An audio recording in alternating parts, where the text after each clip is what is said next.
Hello, everyone. Welcome in. I'm now going to be reviewing all of Sunday's action of the NHL. There are only 4 games on taps, therefore, 8 teams are hungry to get 2 points. Starting with the Calgary Flames, and they were in Chicago to take on the Blackhawks. This is the first game that the Blackhawks have been played without Connor Bedard. Obviously, he suffered that injury to his jaw, and there was speculation that he could be missing about a month and a half. So it's obviously going to be missing some time, to say the least. And it's a shame because he was playing absolutely phenomenal in his rookie season. So hopefully he has a speedy recovery, and we'll see how he does for the rest of the season. As for this particular game, I'll just take a look at these goal scoring summary from this matchup. So Blackwell would kick things off for the Blackhawks in the first, getting his second goal of the season, assisted by Tenorti and Connor Murphy, or Colin Murphy, whatever it is. Kadri would tie the game up with 6 minutes and 48 seconds remaining, getting his 12th of the season, assisted by Hannafin and Pospisil. In the second, Majapani would give the Flames a 2-1 lead, recording his 8th of the season from Huberdeau and Weaker, a power play goal to note. Kurashev would tie the game up with 7 minutes and 51 seconds remaining, his 8th of the season, assisted by Dickinson and Vlasic. Zaitsev would give the Blackhawks a late second period lead, getting his 2nd of the season, assisted by Blackwell and Tenorti. And that goal happened with 5 minutes and 11 seconds to go in the frame. So after 2, it was 3-2 in favor of Chicago. Blackwell would then get his 2nd goal of the game, his 3rd of the season, assisted by Sanford and Zaitsev, a power play goal with 5 minutes and 23 seconds remaining in that frame. And then Kadri would then add a late goal for the Flames, cutting the deficit to 4-3, getting his 2nd goal of the game, 13th of the season, assisted by Huberdeau and Anderson. And that goal happened with 4 minutes and 41 seconds remaining in the game. So with the victory, the Blackhawks are still last in that division, 12, 26, and 2. And with the loss, the Flames are now 1 game below 500 and still in that bottom 4 of the Pacific Division, 17, 18, and 5. All right. The next matchup takes place in Washington, where we have the Capitals, and they played host to the Los Angeles Kings. So I should have the team's logos up on the screen momentarily. All right. Let's take a look at the goal scoring summary from this game.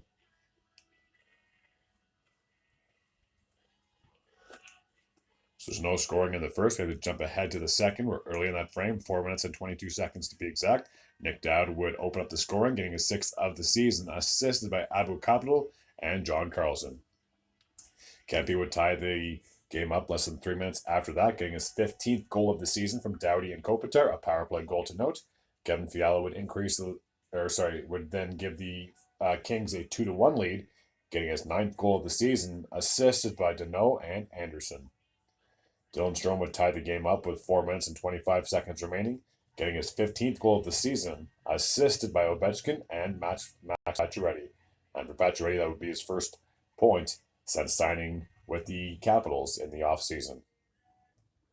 In the third, Kevin Fiala would then get his 2nd goal of the game, giving the Kings a 3-2 lead. That would be his 10th of the year, assisted by Byfield on a power play a minute and 1 second into that frame.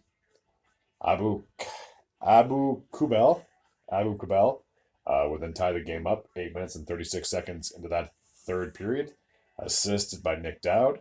And then John Carlson would get a late goal, and I mean a very late goal, just 53 seconds remaining in the game.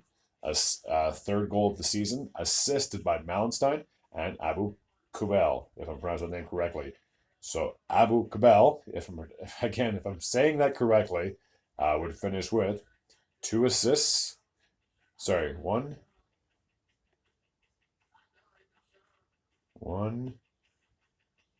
2 assists and a goal. So a goal and 2 assists. So 3 points on the night.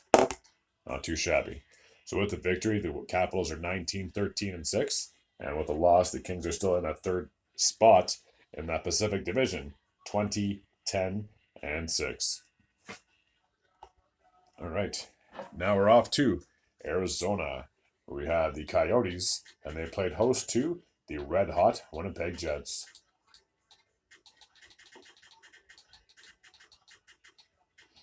I don't think anyone would have guessed that the Jets would be as successful as they are, considering that they gave up Pierre-Luc Dubois in the offseason in exchange for, I think they had Velarde, I know they had Ali Iafallo, and there is one other person that I am missing.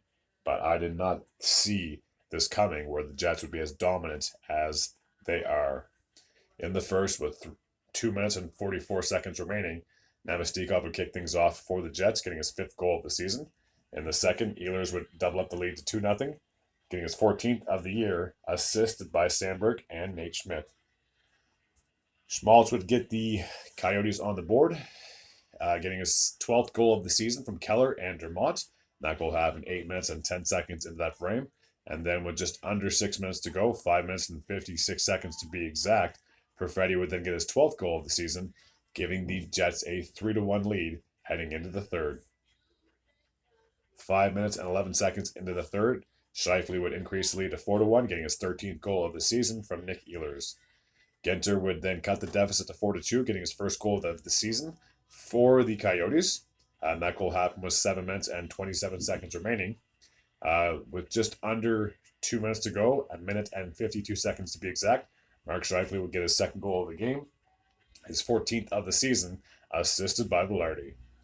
Adam Lowry would get a late goal, increasing the lead to 4-2, getting his 8th of the year, assisted by Niederreiter and Appleton. So 6-2 would be the final score from Arizona.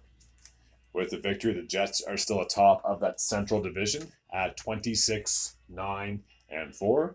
And with the loss, the Coyotes are still 2 games above 500, but they are now currently in the bottom 4 of that division, 19-17-2. All right. And the last game takes place in Anaheim. We have the Ducks, and they played host to the Detroit Red Wings. Okay, so let's take a look at the goal scoring summary from this game. In the first, Trevor Zegras would get his 3rd goal of the season, just 20 seconds into that frame, assisted by Terry and Adam Henrique. Dylan Larkin would tie it up with 8 minutes and 50 seconds to go, getting his 14th goal of the season from Perron and Gostisbehere. In the second, Valino would get the lone goal in that frame, 2 minutes and 20 seconds into that period, assisted by Kopp and Sherratt. That would be his 8th of the year. So after 2, it was 2-1 in favor of the Red Wings. 3 minutes and 55 seconds into that third period, Trevor Zegras would record his 2nd goal of the game, his 4th of the season from Fowler and Drysdale.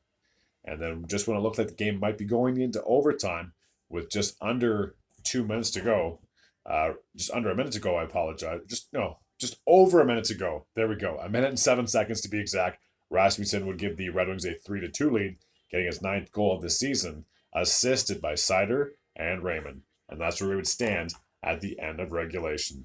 So with the victory, the Red Wings are now 20-16-4, inching closer to a playoff berth. And for the Ducks, I feel like this is going to be a very long season, 13-25-1. That takes care of my recap from Sunday of the NHL. As always, if you're new to this channel and you like this type of content, I do attempt to do videos on the daily. Unfortunately, life sometimes gets in the way, but I do enjoy doing these. I hope you enjoy watching these. And as always, take care.